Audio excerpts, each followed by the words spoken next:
নমস্কার বন্ধুরা, সুলেখার রান্নাঘরে আপনাদের সবাইকে স্বাগত।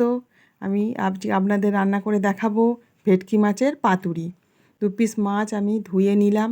ধুয়ে মাছের মধ্যে লেবু এবং নুন মাখিয়ে রেখে দেবো 15 মিনিটের জন্য। ভালো করে মাখিয়ে রাখবো যাতে লেবুর রসটা ওর মধ্যে যায়। একটা পাত্রে সাদা সর্ষে 1 চামচ, কালো সর্ষে 1 চামচ নিয়ে একটু জল ঢেলে চামচ দিয়ে গুলিয়ে দেব, যাতে সর্ষেটা একটু ভিজে গেলে পেস্টটা করতে সুবিধা হবে। আর একটা বাটিতে 1 চামচ পোস্ত নিয়ে একটু জল দিয়ে ভিজিয়ে রাখলাম। রেখে একটা চামচ দিয়ে একটু গুলিয়ে দিয়ে রাখলাম যাতে পেস্ট করতে সুবিধা হয়। একটা মিক্সিং জার নিলাম। মিক্সিং জারের মধ্যে জল ঝরানো টক দই 2 চামচ, 4 পিস কাঁচা লঙ্কা আর সর্ষে পোস্ত জল ঝরিয়ে নিয়ে নিলাম। পোস্তটা নিয়ে নিলাম, নিয়ে মিক্সিং জারে গ্রাইন্ড করে নিলাম।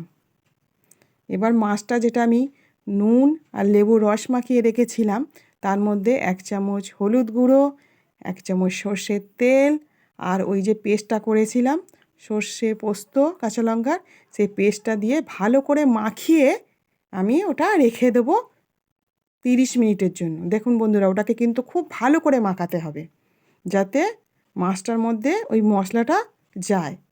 ভালো করে মাখিয়ে চাপা দিয়ে আমি রেখে দেবো 30 মিনিটের জন্য। দেখুন বন্ধুরা, এই রকম করে ঘষে ঘষে ঘষে ঘষে ওটাকে মশলাটাকে লাগিয়ে দিতে হবে। দিয়ে ওটাকে আমি চাপা দিয়ে এবারে রেখে দেব। রেখে দিয়ে একটা চাটু গরম করে নেব।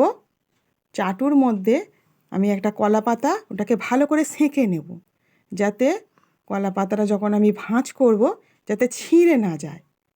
আপনারা যদি সেঁকে না নেন তাহলে জানবেন কলা পাতাটা ভাঁজ করতে গেলে ওটা ছিঁড়ে যাবে। আমি সেঁকে নিয়েছি 2 পিস কলা পাতা, নিয়ে ওর মধ্যে 1 পিস মাছ নিলাম।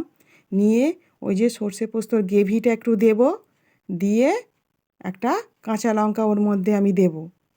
দিয়ে এবার কলা পাতাটা আমি দেখুন বন্ধুরা আমি কিভাবে ভাঁজ করছি, ওইভাবে ভাঁজ করবেন। কিন্তু নইলে ভাঁজটা ওইভাবে না করলে খুলে যাবে। খুলে গেলে সমস্ত পেস্টগুলো বেরিয়ে যাবে। এইভাবে ভাঁজ করে আমি একটা সাদা সুতো দিয়ে ওটাকে ভালো করে বেঁধে দেব। আপনারা যে কোনো সুতো দিয়ে বাঁধতে পারেন। সাদা সুতো দিয়ে বেঁধে দিচ্ছি। দেখুন কিভাবে বেঁধে দিচ্ছি। ভালো করে জড়িয়ে না দিলে ওটা কিন্তু খুলে যাবে। সেম প্রসেসে আমি আর একটা মাছ ওইভাবে বেঁধে নিলাম, যেভাবে আপনারা দেখলেন বন্ধুরা। এবারে একটা কড়া গরম করে তার মধ্যে একটু সর্ষের তেল দিলাম। দিয়ে তেলটা আমি একটু কড়ার মধ্যে লাগিয়ে নিলাম। কড়াটা আমার গরম হয়ে গেছে। দেখুন তেলটাও কিন্তু আমার গরম হয়ে গেছে। এবার একটা একটা করে মাছ আমি ওর মধ্যে দিয়ে দেব। দিয়ে একটা থালা চাপা দিয়ে দেব 5 মিনিটের জন্য। 5 মিনিট পর ওটা আমি উল্টে আর এক পিঠ ভাজতে দেবো। দেখুন বন্ধুরা, এই পিঠটা কিন্তু আমার ভাজা হয়ে গেছে। দেখুন আমি উল্টে দিচ্ছি, এই দেখুন কী সুন্দর ভাজা হয়ে গেছে। বেশ একটা সুন্দর সুগন্ধ বেরিয়েছে। আমি এটার মধ্যে আবার চাপা দিয়ে ফের 5 মিনিট পরের পিঠটাকে আমি ভেজে নেব।